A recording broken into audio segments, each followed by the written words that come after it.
So ABC is cooked, and I mean cooked, okay?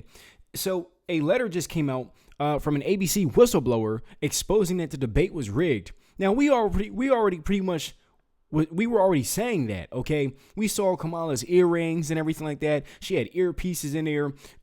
Trump was in a 4v1, okay? He was fighting the moderators, Kamala Harris gaslighting him, and whoever was in her ear, okay? And so now we have this coming out where this ABC whistleblower is exposing the debate being rigged and giving us even more insight on what actually went down. So I personally see it as fixing debates equals fixing elections, and I think there needs to be accountability. Now, unfortunately, I don't think there will be accountability, okay? But I think there should. Let me know what you guys think about all of this, okay? Like I said, I believe that fixing debates equals fixing elections. I really do. But I want to know what you guys think about this down below in the comments. And welcome to the King Squad. This is the best reaction channel on YouTube. And if nobody told you today, I hope you're having a great day. Okay, you guys are awesome. You guys are the bomb.com. You woke up this morning. All that beautiful stuff. Thank you to everybody who keeps me updated and who shares these videos, likes, comments, and subscribes, leaves a positive comment. And I appreciate each and every single one of you guys. Let's get right into this video. I will be giving my commentary periodically throughout the video, more so in the back end. Let's go. There is a tweet that comes out and a story that comes out sharing the breakdown of a letter that a whistleblower from ABC writes. Go all the way to the bottom and then we'll read the email. Affidavit, so, yeah, PBD. He's for if he gets in trouble, it's perjury jail for a long time. Okay, so affidavit. So click on this, Rob, from the first one. I want to read the whole thing. Yeah. Click on the first picture, Rob. Right there. Zoom out a little bit. Okay. So here we go. Yeah, zoom in a little bit more for that so I can read it. My name is XYZ. I reside in such and such New York. I've worked for ABC for over 10 years in various technical and administrative positions. Since the acquisition of ABC in 1996, I've observed significant transformation in the nature of the news reporting at the organization. These changes suggest... how would he know since 96 if he's only worked there for 10 years? These changes suggest a shift from unbiased reporting, a model of influence by external factors. For the record, I do not endorse Trump in his capacity as candidate for Trump. The intent of his affidavit is to address concerns regarding perceived biases within the news reporting within my employer's debate that will be hosted on September 10th, 2024. Okay, go to the next one, number 2. Observations of the debate communication. Since the debate of President Trump has announced a broadcast on ABC, various members of the staff have expressed hope of a debate where issues that were important to everyday Americans will be discussed, and that there had been promises that the candidates would be held firm to discussions regarding their proposed policy stances, and that the debate would not deteriorate into an ad campaign, whereas both candidates would simply make blanket statements without specific policy or explanation as to, okay, political position clarification. Many employees at ABC who were looking for fair and honest debate question for the clear bias that is well known throughout the company. It is common knowledge that debate moderators, as well as chief executive officer of my employer, are well known not to support Trump. This led to several employees speaking up in regards to how to make a fair debate fair. We were given assurances that the debate would be fair, and neither the Harris nor the Trump campaign would have an unfair advantage. Concerns regarding journalistic integrity. It is my belief that contemporary news organizations, including ABC, no longer adhere to impartiality. The influence of commercial interests and substantial donors appear to affect news presentations, resulting in reporting. Okay, I personally witnessed news stories being cut from programming and not reported at all due to influence of certain corporations linked to our parent company, XYZ. The Walt Disney Company is what that says. Observations pertaining to debate fairness. I have noted specific instances related to the debate between Trump and Kamala that raise concerns, and procedural fairness. The specific instances of perceived bias are as follows. Let's go to the next one. Okay. Zoom in a little bit, Rob. The Harris administration received particular accommodations, including but not limited to providing of a podium significantly smaller than the one of Trump, and assurances regarding split-screen television views that would favorably impact Kamala Harris's appearance relative to Donald Trump. It was agreed that Trump would be subjected to fact-checking during the debate, while Kamala Harris would not face comparable scrutiny. This was widely known throughout the company that Donald Trump would be fact-checked. In fact, various people were assigned to fact-check observations it was perceived candidate Trump would make during the debate In fact, Harris' campaign required assurances that Donald Trump would be fact-checked. This was done via multiple communications with the Harris campaign, whereas the Trump campaign was not included in negotiations. To my understanding, any rule negotiations and conversations pertaining to the debate should have had both Trump and Kamala Harris involved. The Harris campaign had numerous more calls regarding the debate rules with the Trump campaign aware or on the call. Not aware. Okay, go to the next one, Rob. The Harris campaign was provided with sample questions, while not exact questions, covered similar topics that would appear during the debate. Okay, let's read the next part. Go all the way to the top. Here we go. Furthermore, the Harris campaign imposed restrictions. No questions regarding the perceived health of Joe Biden. No inquiries related to her tenure as Attorney General of San Francisco. No questions concerning her brother-in-law, Tony West, who faced allegations of embezzling billions of dollars in taxpayer funds, who may be involved in her administration if elected. Whoa. Tony West. So we got to go Google him afterwards. Internal organization climate. I have observed a pronounced bias against Trump within ABC News. Employees express favorable views towards him, experience significant concerns about the potential retribution. Okay, let's go to the next page, Rob. Okay, purpose of documentation of affidavit. This affidavit is executed to document and provide transparency regarding the issues of fairness and impartiality in the debate process and broader concerns about journalistic integrity at ABC News. And the last page, Rob, if we can go to it to see what he says. Next page. Zoom in, right? The affidavit has been signed and notarized on September 9th, 2000. Oh, so this is it taking place. Of course. To ensure that the allegations set forth formally documented prior to. In addition to notarizing this affidavit, I have sent a certified letter to myself, postmarked September 9th, which will remain unopened for any future investigations. Oh, this guy Smart, Pat. That's so smart. I have also dispatched a Federal Express package containing this affidavit on September 9th, delivered to my residence on the 10th, which will remain unopened for potential investigative purposes. With all the FedEx tracking information. Are you kidding me? Gangster. Furthermore, I have sent a certified letter to Speaker Mike Johnson on the night to establish a record that the correspondence was sent before the debate. Additionally, for further investigation, I have secretly recorded several conversations that will prove that the Harris campaign insisted upon not only fact-checking of Donald Trump, but also insisted on what questions were not to be asked under any circumstances, or else the Harris campaign would decline to participate in the debate. And go to the last page, Rob. Holy moly. Like Pat cheating, right? No question. I make these statements under the penalty of perjury and perjury and without coercion of any kind. New York, I being sworn here. It's an affidavit saying I'll go to jail. So let me see what Bill Ackman said. Go to the top. Bill Ackman, very successful businessman. I think he's worth $9 or $10 billion. Let's see what he writes an open letter to Bob Iger, right? Love it. Dear Bob, I assume that you have been made aware of this. By the way, Bob Iger's career started off with ABC 42 years ago, just so you know. Wow, I didn't know that. He started off with ABC, moved his way up, and then ABC bought Disney. Then he went and started working. So he knows ABC very well. Gotcha. Which was made public today, in which a whistleblower states that ABC worked closely with Kamala Harris' campaign in sharing the substance of the questions, avoiding certain topics, et cetera, et cetera. I find the allegations credible, as written also because the affidavit was apparently made and filed the day before. Go to a lower one. While I can't determine the veracity of the allegations, they do match subsequently with what took place during the debate. Moderators have yet to respond to the allegations. Since they have not yet done so, one must draw negative inference in light of the seriousness of the allegations, the implications for this presidential election, and for ABC's reputation, thereby Disney's and the office of CEO. I strongly encourage you to launch an immediate investigation of this matter.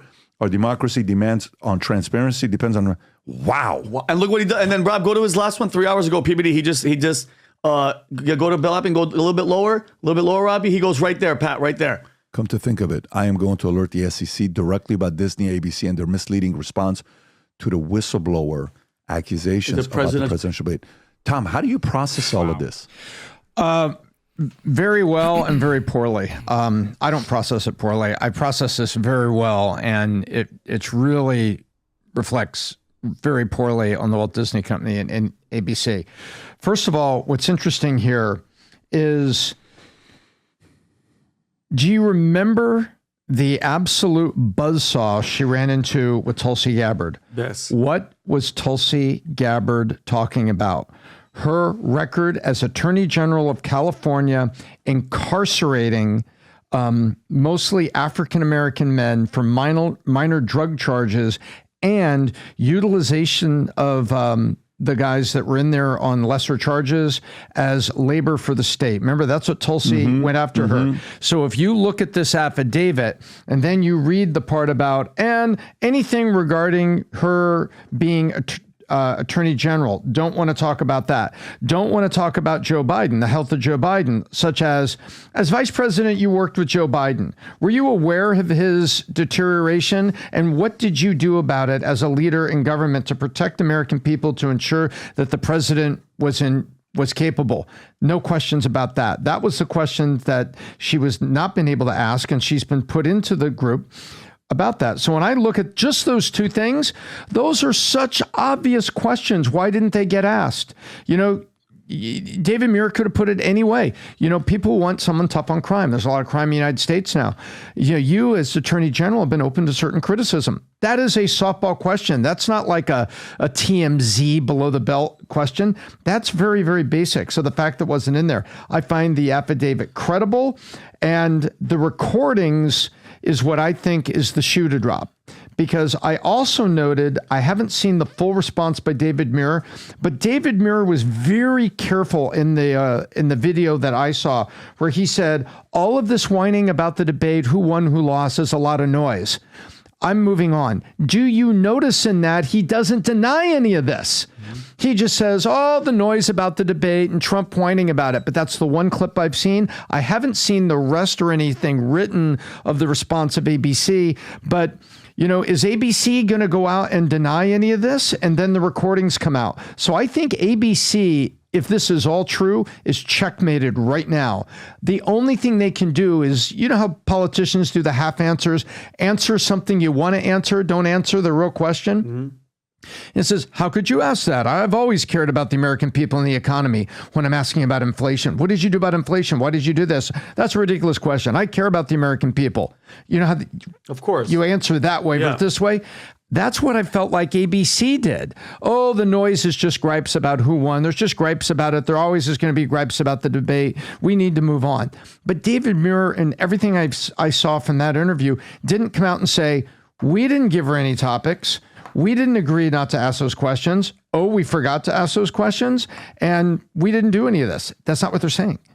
So, Pat, that's how I process it. I think they are checkmated. If they come out with a denial and then the whistleblowers releases recordings of executives actually saying these things, it makes it look double worse for ABC. But Tom, let me ask you a question though. But because this guy tried to assassinate Trump, you're not even hearing about this. This has been story hold, and this won't even, like, nobody cares about this anymore. And I know that she automatically was like, well, I want another debate. Well, obviously. And I mean, how clear was it, Tom? I know we felt it, but we couldn't really say it because we had no evidence. She was night and day a completely different person. We knew it. Well, sure. And the news media is going to use any other story to shade the order of the stories and whether even cover it at all. Yeah. So that's going to happen. That's a given. Pat asked me what I thought about it. Adam, that's what I think. Yeah, well, look, I remember we had Ari Fleischer on the podcast probably over a year ago. He was the former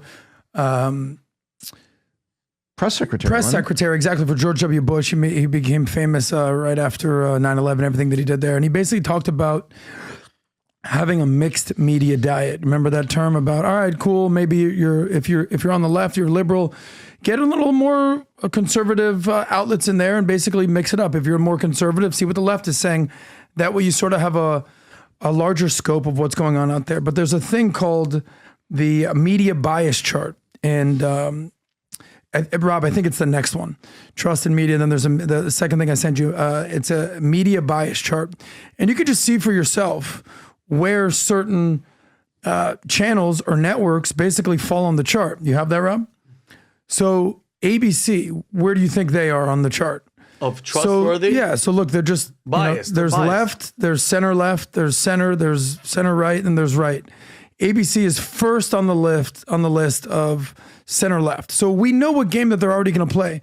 Look at the outlets that tend to be a little bit more central. Center, Reuters, Wall Street Journal, a lot of the sources that we pull from. On the right, obviously, you have the Foxes of the world, and on the far right, you have Newsmax, OAN. But on the far left, that's where you see the MSNBCs or the Huffington Post or the Daily Beast. We all understand. But don't get it twisted. ABC, they present themselves as being fair and balanced and, independent. No, they're going to be center left, and they're going to basically do what they want to do to push their narrative. So I'm not shocked to hear any of this. I doubt we all are.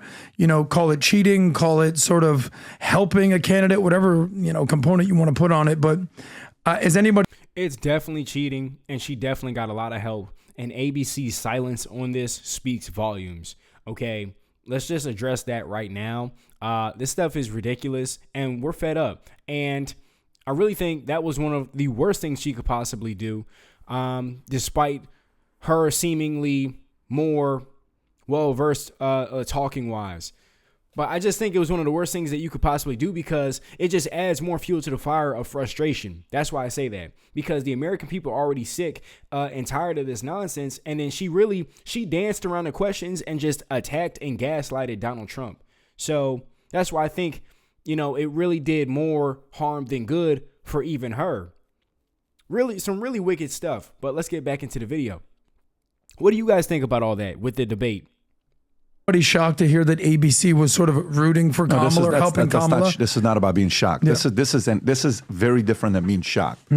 This is an affidavit was written a day before, sent to Speaker Johnson, sent to himself, sent FedEx in every way to say, here's what's going to happen. And he ends up being right. Can you go to his brother-in-law, Rob? Who is Kamala Harris's brother-in-law? So Tony West. And why is he being protected? What do they fear about him? So, by the way, let's find out who this guy is. He's married to Kamala's sister. Wait, Pat, is this the guy that was he was like an Uber? Was he big in the Uber company? Yeah, he was the senior vice president and chief legal officer for Uber. Yeah. He also was general counsel for PepsiCo and was the assistant attorney general of the civil division for the Department of Justice. His wife is Maya Harris. Go lower to see if the controversy on it. So I looked. I couldn't find anything in a scandal regarding billions. The only mention of billions in his Wikipedia article is right here. West was involved in efforts by the Department of Justice to reclaim $37 billion from large financial institutions, but it doesn't say anything about a scandal involving him. Huh. Then why would they fear? Yeah, this guy mentioned that. Like the fact that they brought her brother-in-law, Tony West, faces allegations of embezzling billions of taxpayer funds who may be involved in her administration if elected. There's already articles about saying that they're going to tap him. I think that's the one, Robbie. Was that it? Embezzlement. He was a former U.S. Attorney General under Barack Obama. Is who he was. Okay. West is married to Harris's sister, Maya, who he met in law school 35 years ago. After their wedding, he told the United Center, I also gained a sister I cherish, Kamala. As president, I'll know she'll fight for you, he concluded. This is his speech that he's giving. Interesting. The New York Times, Pat, says he emerges as a close advisor to Kamala. On the New York Times says he's going to be an advisor, even though he has. Dude, that's crazy that nobody's ever heard of him until ABC's like, make sure you don't bring him up, as if Trump would have brought him up. You know what I mean? Like they were doing research on this guy. So how much credibility do you give this guy, Pat? Pretty high. The guy that basically wrote this affidavit. I think, okay, let's see what he got right. Yeah. He said Trump's going to be fact-checked more than Kamala. Kamala was, yes. Yeah, that's fact. Okay, number 2 is the podium. Okay, yes, fact. We said that early. Number 3, did they ask any questions about Joe Biden's health? No, they did not. Okay, that's the 3rd one, right? They did it. Her record as attorney general. Her record as not even asked about it. Not brought up. That's 4, right? So if 4 is right, then Tony West, something has to be there. So I don't know. This guy seems like a guy that's if he wanted to speak and do an interview without showing his face, I mean, I want to see what that looks like. What was Bill Ackman's involvement in this? I'm just he just wrote an open letter to Bob Iger saying, what the hell is this? Yeah. Basically saying, did you see this? Yeah. And hold him accountable. Yeah. Makes sense. Are you aware of this? And then Bob Iger is either going to respond or not going to respond. Now, Bob Iger's, that's one person to respond. What about any sort of congressional hearing or anything like this? Like, where does this go from here? By the way, he kind of called his shot. Watch what happened here. She ends up doing she did an interview for ABC, a local ABC network. I don't know if you saw that when he asked her a question about the economy. Did you see this or no? No, I didn't. Okay, Rob, is this the one? Yep. Okay, so he's asking her about the economy. This is her answer about the economy. Tom, was it 3-4 days after the debate? Just to put a timeline on this. Yes, 3-4 days after the debate. Go ahead, Rob. Well, I'll start with from the this. beginning, Rob, because people have to hear the question. Go from the beginning. Go ahead. When we talk about bringing down prices and making life more affordable for people, what are one or two specific things you have in mind for that? Well, I'll start with this. I grew up a middle-class kid. My mother raised my sister and me. She worked very hard. She was able to finally save up enough money to buy our first house when I was a teenager. I grew up in a community of hardworking people, you know, construction workers and nurses and teachers. And I try to explain to some people who may not have had the same experience, Just you know, one. but a lot of people will relate to this. You know, I grew up in a neighborhood of folks who were very proud of their lawn. I grew up in an apartment. You know? Look at that. And I was raised to believe and to know that all people deserve dignity. And that Are you listening to this? we What as she even Americans saying? have a He's beautiful asking her character. ideas. She is just dancing around the question, and this is supposed to be our strong, fearless leader. I just don't see it. I don't see it, and I really am blown away by anybody who still is voting Democrat, despite all the evidence that we have of her just deliberately being just gone, just mentally. It's like she's like a Biden 2.0 almost. It's just there's like nobody there. She's dancing around the question. She really has no answers. That's some things I saw kind of with Biden a little bit. But let me know how it strikes you guys, okay? I'm definitely curious to know how she answers her questions. How does that strike you? What do you think when she answers these questions? On the We economy, have and she's like, I grew up ambitions and aspirations. with people that and like their things, lawns. But not everyone necessarily has access to the resources that This can is when help you don't them know the fuel question. those Okay, dreams here we and go. Yeah, wait, watch, We're getting watch. somewhere. So when I talk about building an opportunity economy, it is very much with the mind Oh my of God. That's not Tom, that's the investing report. in Yeah. the ambitions and aspirations and the incredible work ethic of the American people, and creating opportunity for people, for example, to start a small business. Oh. By the way, that's what happens when you don't know the answers and you haven't prepped and there's no cheating involved. That is her raw dog. That is her. If only she had an advisor in her ear that just say, I'm going to work with the Fed to lower interest rates and help reduce the cost of living. And we're also going to work with an energy program. That's it. So that we can get if we're producing our own energy and we're not importing the oil, it'll get the cost of gas, travel, and diesel for trucks down, which would reduce the cost of things for the average American. That's how I answer the question. And even the most basic person could sit there and go, oh, okay. well, that makes sense, doesn't it? Yeah. Well, look, you know, a lot of people say, listen, the reason I like Trump and the reason I want Trump in there is because he's a businessman and we need to run the country like a business. All right, there's a lot of truth to be said there. Now, you also have to understand that there's, you know, policy that needs to be understood and everything that happens with the Constitution. And maybe Trump is not exactly the number one candidate for that. But here you have Kamala, who, you know, you talk about public-private partnerships. Has she literally ever had a job not in public service? She ever run a business? Has she ever had employees? She worked at McDonald's. Okay, And so she has guns. McDonald's claims she didn't. yeah, Yeah, you know. just because you worked at McDonald's doesn't mean that you understand McDonald's said how no. small businesses work. And just because she's cooking the fries doesn't mean that she's cutting the checks. So here's somebody who has apparently zero experience running any sort of business whatsoever. So do I want to have someone who is 100% business that maybe needs to learn some policy perspective, or someone who is 100% government and has no clue how businesses run, the economies run? The whole concept that she's looking out for small businesses is genuinely laughable to me. What in her track record has she ever done? Ever to I just want to interject right there and say that's exactly what came to my mind, because anytime she literally mentions business, it's just hypocrisy right there in front of you. What does she know about business? Okay, she's completely for government involvement, higher taxes, and you know, the government running everything. That's dangerous. The government doesn't really make money, they just take money. That's kind of how that strikes me. But let me know what you guys think. I just think that she how can she be for business when she's a socialist? Okay, she's completely for socialism and Marxism and all that kind of stuff. How can she be for anything independent business wise? I think that's just complete hypocrisy, and that right there is like a whole nother set of red flags out of the many red flags with Ku Klux Kamala out here. You guys let me know what you guys think about that. Help small businesses. And she's getting the concept that she's looking out for small businesses is genuinely laughable to me. What in her track record has she ever done? She doesn't know business. Ever to help small businesses.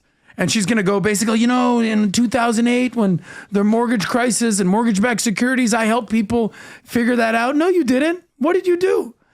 That was the federal government basically helping step in with stimulus checks, what happened. I just think there's so much smoke and mirrors here, and where he needs to focus the economy, because she's absolutely clueless when it comes to that. And it would have been such a layup because 2 days after the debate, the administration, not administration, but her people were pointing out, no. She's been in favor of fracking. She's not anti-fracking because what do we know fracking? Fracking helps you drill, baby, drill. Yeah. And all that answer had to be inflation. We're worried about inflation. Let's talk about the cost of gas and the cost of heating oil that hit people right in the pocketbook.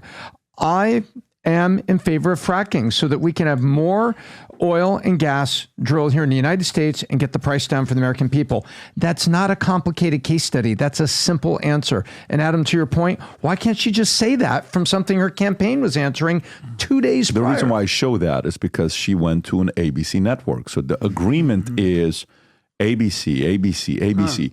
What do you think is the longest podcast she's going to do? You think she'll do one?